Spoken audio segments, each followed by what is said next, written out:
앞서서 보셨듯이 우리나라 역대 최대 규모의 재건축 사업인 이 반포주공 1단지 시공사 선정에 이어서 어제 또 하나의 강남 재건축 사업인 서울 잠실의 미성 크로바 아파트 수주전이 있었습니다.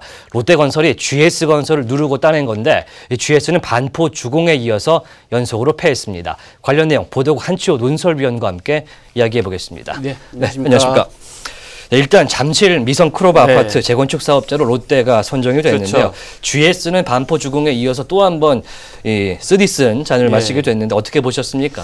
이번 그 GS건설이나 롯데건설 수주전에서는 롯데가 이제 일단 잠실에 이게 강점이 있었어요. 왜냐하면 롯데는 이제 롯데월드 타워가 있기 때문에 타운을 형성한다는 차원에서 아마 그 많은 입주자들이 그 선호한 것 같습니다. 그리고 또 이제 개별적으로 그 어떤 그 혜택을 주겠다고 약속하는 전략들이 지금 현재 건설사들이 그 재건축 조합원들한테 전략이 먹혀 들어가고 있다 이렇게 판단됩니다. 예, 그렇군요. 강남을 비롯한 뭐 강남 송파 3구죠. 그렇죠. 이 재건축 재개발 시공사 선정이 굉장히 치열하게 벌어지고 있습니다. 왜 이렇게 과열 경쟁이 벌어지고 있는 걸까요? 이제 금년 내 이제 관리처분 인가를 받으면 초과이익 환수제를 피해갈 수 있습니다. 이제 초과이익 환수제는 3천만 원이 넘는 그 이익에 대해서 최고 50%까지 현재 과세를 할 수 있기 때문에 초과이익 환수제를 피해가기 위해서 그러니까 금년 내에 이제 신청을 하기 위해서 그런 부분들이 있는 거고요. 두 번째로 현재 10대 건설사들이 수주 물량이 지금 확보하기도 치열합니다. 왜냐하면 해외 건설 물량이 작년까지만 해도 많이 떨어져 있는 상태이기 때문에 그걸 만회하기 위해서는 현재 재건축, 재정비 사업에 현재 사활을 걸고 있는 거기 때문에 또 한 가지는 뭐냐면 그 내년에 초과이익 환수제가 시행이 되면 일시적으로 재정비 사업이 중단될 가능성도 있습니다. 왜냐하면 그 현재 세금을 어떻게 할 것인지 어떤 발전 방향으로 갈 것인지 하기 때문에 이런 세 가지 이유가 같이 물려서 현재 그 강남 지역을 중심으로 재건축 그 수주가 치열하다고 지금 보여집니다. 네, 일단 강남 재건축 같은 경우는 전 정부에서 이루어진 이런 정책들이기 때문에 이번에 마감이 되면 새로운 정책으로 바뀔 것 같은데요.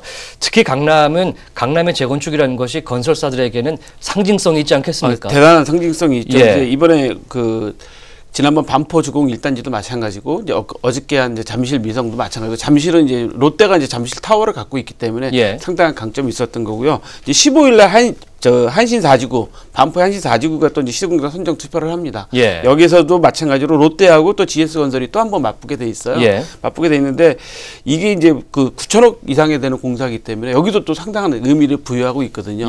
그래서 이게 이제 어떻게 될 것이냐. 또 여기는 또 이제 건너편에 GS가 또 이제 그 갖고 있는 타워가 있기 때문에 그런 부분도 있고요. 11월 초에 또 반포 1단지 3주구 시공사 선정이 또 예정돼 있습니다. 그래서 아마 그 건설사들은 치열한 아마 재건축 수주 전쟁이 올해까지는 계속될 거로 보입니다. 네, 9천억 원이라고 하셨는데 이번에 미성 크로바 수주전이 4,600억 원이었으니까 굉장히 큰 건들이 남아 있습니다.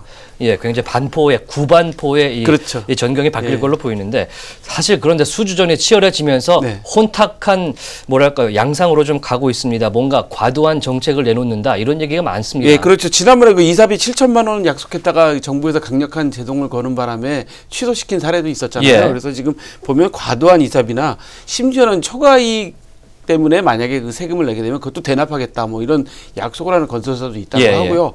그다음에 이제 이번 추석 명절에 뭐 과도한 선물을 돌리는 건설사들도 있고 현금을 뭐 전달해서 그 현금을 전달받았다고 조합에 신고한 조합원도 있다고 해요. 그래서 이게 지금 그 실제로 반포역에 가보시면 아시겠지만 그 반포역을 완전히 도배해 버렸어요. GS건설하고 롯데건설이 본인들의 그 광고판으로 완전히 도배한 상태이기 때문에 이런 혼탁한 상황은 아마 그 건설사들이 자기네에서 그 사활을 걸고 있기 때문에 당분간 어쩔 수 없다고 봅니다. 일단 주민들 간에도 그렇고요. 건설사 간에도 눈치 싸움이 계속되고 있는데 이렇게 수주전들이 혼탁한 양상을 보이게 되면 그 부담은 결국엔 이 조합원들, 입주민들이 지게 되는 거거든요.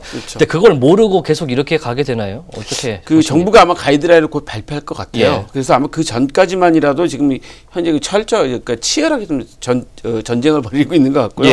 그다음에 중요한 건 뭐냐면 이렇게 그 수주전에서 여러 가지 혼탁한 상황이나 리베이트를 많이 제공하게 되면 그게 결국 분양 원가에 다 포함이 되지 않습니까? 분양 원가가 인상이 되면 당연히 주택 가격이 인상될 것이고 주변 아파트 가격도 당연히 따라서 인상되는 그런 인상을 부채질하는 그런 일이 생기기 때문에 상당히 이런 혼탁해서 비용이 많이 들어가는 거는 좀 이제 앞으로 자제해야 될 텐데 예. 정부가 어떤 가이드라인을 내놓을지가 상당히 지금 궁금한 관심사입니다. 이번에 구반포의 전경이 이렇게 바뀌게 되면 신반포에 있는 레미안이라든지 이런 그렇죠. 새로운 아파트들의 값이 급등할 가능성도 높아 보입니다. 그렇죠. 예. 그렇다면 언제까지 이런 치열한 수주전 계속될 걸로 보십니까? 일단은 치열한 수주는 금년 말까지는 계속될 겁니다. 예. 왜냐하면 금년 말 안에 현재 관리 처분 신청을 해야 되기 때문에 예. 그래야지 초과이익 환수제를 피해갈 수 있고 또 반면에 초과이익 환수제에 별로 부담을 받지 않고 그러면 차라리 다른 이익을 더 만들자라는 아파트 조합도 있기 때문에 하는데 지금 통계를 보면 한 3만 5천 가구가 서울에서만 초과이익 환수제에 해당이 된다고 그래요. 예. 그래서 이건 이제 각 아파트 단지나 아니면 건설사들의 전략에 따라 좀 달라질 것 같고요. 근데 걱정되는 거는 지방도 대구나 대구 수성구나 대전 부산 또 안산 이런 지역들도 현대 재건축을 좀 서두르고 있기 때문에 자칫하면 수도권 서울의 재건축 이 바람이 지방까지 확산돼서 다시 또 부동산 가격을 건드리지 않을까 이런 우려는 상당히 되고 있습니다. 네, 우려도 되고 기대도 되는 그렇죠. 상황입니다. 네, 지금까지 한추 논설위원과 강남 재건축 시공사 선정 얘기 나눠봤습니다.